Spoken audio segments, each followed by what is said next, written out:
Rosen, you're recognized for your questions.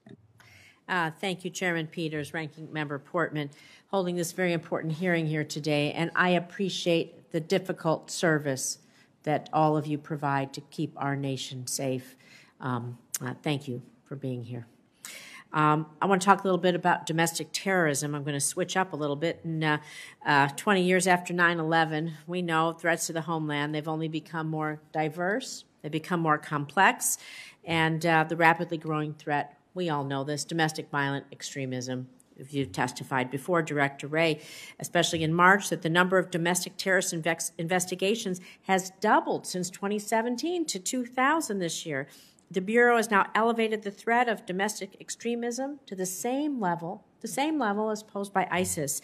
And Secretary Mayorkas, you recently stated, I'm going to quote, that domestic violent extremism is the greatest terrorist-related threat we face in our homeland.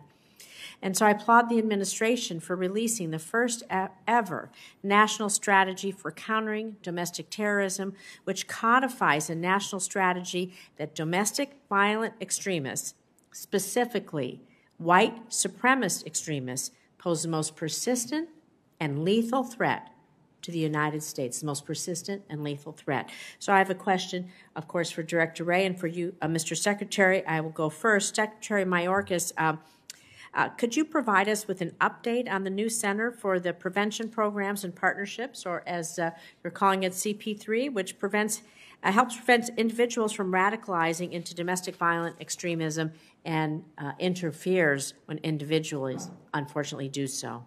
Thank you very much, Senator.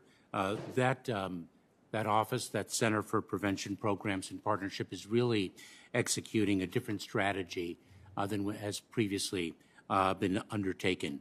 What we are doing is focused on disseminating information to local communities and empowering and equipping them to address the reasons why people are driven to extreme ideologies and perhaps even acts of violence. And we are distributing grant funds as well as information. It's all about empowering and equipping communities to address a situation from the ground up. Well, nobody knows their own community better than those that work within it. Thank you. Director Wray, I want to direct this next question to you. I understand the FBI Counterterrorism Division maintains a section to specifically investigate, of course, domestic terrorism. Are you collecting data specifically on the threat from white supremacists? And secondly, as part of the national strategy for countering domestic terrorism, how does the FBI plan to enhance collaborative reporting, that data collection that we need, and we can collaborate targeting our efforts with law enforcement partners to prevent radicalization and attacks? We do collect information very much about, I think the category that you're describing, we put in the category of racially and ethnically motivated violent extremism, of which the biggest chunk by far is racial or ethnic motivation favoring white supremacy. Mm-hmm. And so we collect information about that threat. We have, as you say, prioritized that threat at a national threat priority level. We have created a domestic terrorism hate crimes fusion cell to bring to bear not just the domestic terrorism expertise, but the hate crimes expertise, because often there's some overlap in the criminal activity and, more importantly, the insights that gives us to look ahead and around the bend, if you will.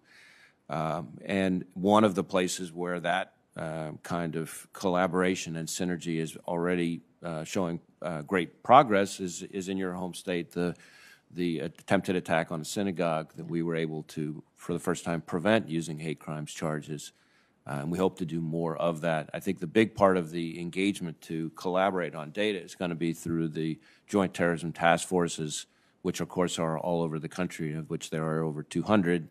And that includes federal, state, local participants, probably about 4,500 or so bodies all working on those task forces together, able to share classified information, investigative information, and to ensure that we're then able to generate bulletins and things like that, working collaboratively with Secretary Mayorkas' shop in doing so. And I'm going to move into cybersecurity, but before I do that, do you have the workforce you need? And what are the challenges you have? I guess I could probably address this in every area. Hiring, training, and retaining workforce. Well, I would say that a couple things on that. Certainly, the domestic terrorism caseload has exploded. And meanwhile, the international terrorism caseload hasn't subsided, and that's just within terrorism. So we absolutely need more resources there, and any resources Congress sees fit to send our way, I can assure you they would be quickly put to good use. On the, there is a piece of good news, which is that at the FBI, the last couple of years, our recruiting numbers have gone exorbitantly up. Contrary to the trend you would see more generally in the country. So we tripled the number of people applying to be special agents to the FBI in 19, 20, and 21 compared to what it was before that. Highest it's been in about a decade. We are not having too many retirements. Our attrition rate is now down to under 1%, which is, I would say, pretty good. Yeah. But the counterbalancing against that is the unbelievable challenge of all these threats that we're dealing with. And there's a lot of people with great ideas and good ideas about what we should be doing more of. I haven't found anybody with much in the way of good ideas about what it is we can suddenly do less of. Thank you. I want to just move quickly, and I know I'll probably have to take this answer off the record, but cybersecurity resilience, because the Cyberspace Solarium Commission said the U.S. government still lacks rigorous, codified, and routinely exercised processes for identifying, assessing, and prioritizing critical infrastructure risks across the federal government between public and private sectors. So, Secretary Mayorkas, what infrastructure sectors do you think, do you view as particularly vulnerable that we should be putting some resources into right now? So Senator, thank you so much for your question. We're very focused on the critical infrastructure sectors. As a matter of fact, I think one of the great moves that we made following the Colonial Pipeline cyber attack that really galvanized the public attention was for TSA to issue two sequential security directives after engaging with the pipeline industry to develop standards of behavior to increase the cybersecurity of that sector.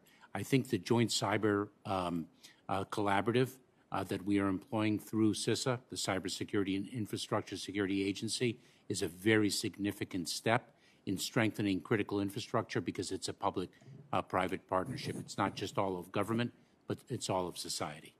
Thank you. Appreciate that. See, my time is up. Mr. Chairman. Thank you, Senator Rosen. Before we could break, because I forgot to